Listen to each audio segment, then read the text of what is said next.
Baik, kembali lagi dengan saya Dr. Bram Permaditanto, spesialis bedah. Pada kesempatan ini saya mendapatkan pertanyaan dari seorang wanita ya. Dia punya ibu, bisa dilihat di sini dia punya ibu, kemudian dengan hasil USG kelenjar tiroid atau kelenjar gondoknya membesar dua-duanya kanan kiri ya.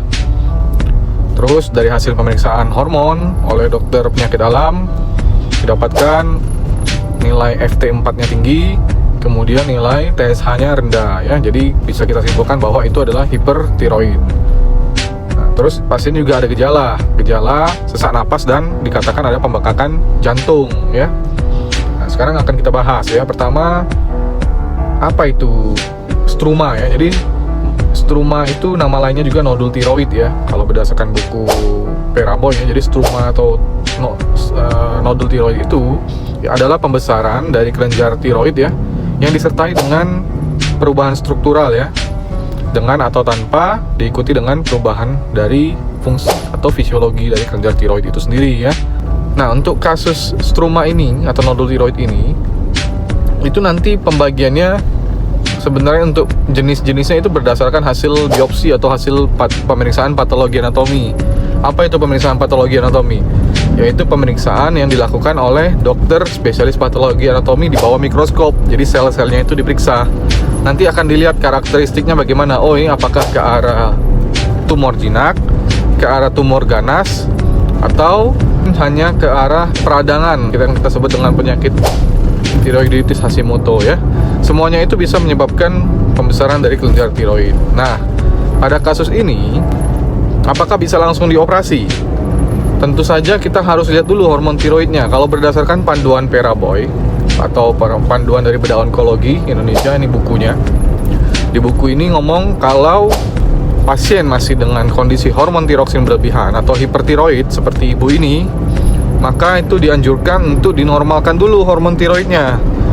Biasanya kita konsultasikan ke dokter penyakit dalam. Biasanya diberikan obat, misalnya Profil-Tiouracil atau PTU, diberikan sampai dia normal kadar hormonnya. Setelah kadar hormonnya normal, baru kita lakukan tindakan ya. Jadi ada beberapa rumah sakit yang sudah punya fasilitas FNAB misalnya. Jadi dia biopsinya dengan jarum aja. Oh, dibiopsi dulu nih penjualannya setelah hormonnya normal. Kalau misalnya hasil biopsinya itu ganas dan pasien dengan resiko tinggi, maka kelenjar tiroidnya dua-duanya yang tadi yang ada struma akan diangkat ya. Tapi kalau misal hasil FNAB-nya misalnya jinak, mungkin yang hanya ada benjolannya aja yang diangkat ya, kayak gitu kurang lebih. Nah, kalau misalnya pasiennya dengan yang ganas tapi dia resikonya rendah, bagaimana dok? Kalau yang ganas resiko rendah, boleh hanya salah satu kelenjar tiroid yang ada benjolannya aja diangkat. Nah, tapi pada kasus ibu ini adalah dua-duanya yang besar, sehingga harus dilakukan pengangkatan kedua kelenjar tiroidnya.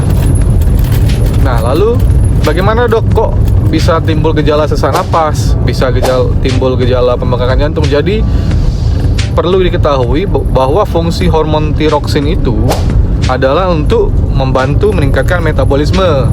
Jadi kalau misalnya hormon tiroksinnya berlebihan, otomatis metabolismenya juga berlebihan. Otomatis kerja dari jantung juga meningkat. Lama-lama jantungnya jadi membesar.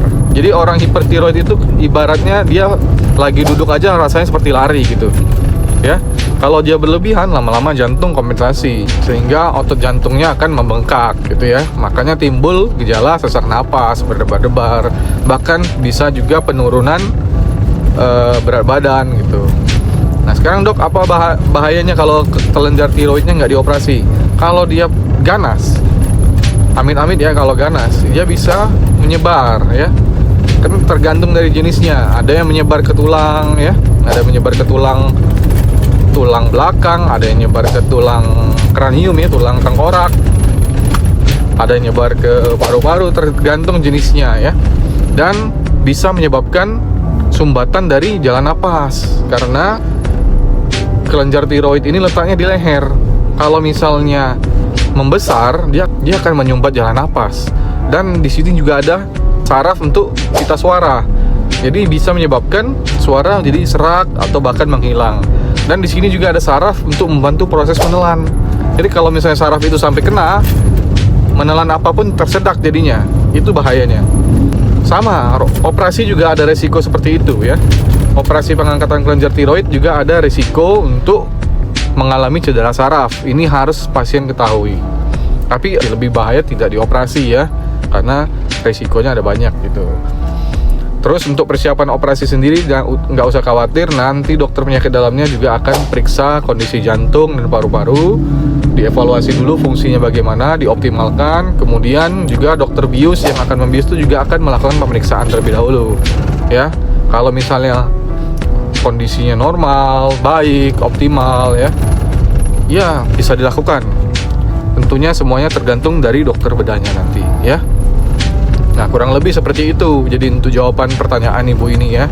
Semoga bermanfaat ya, dan terima kasih.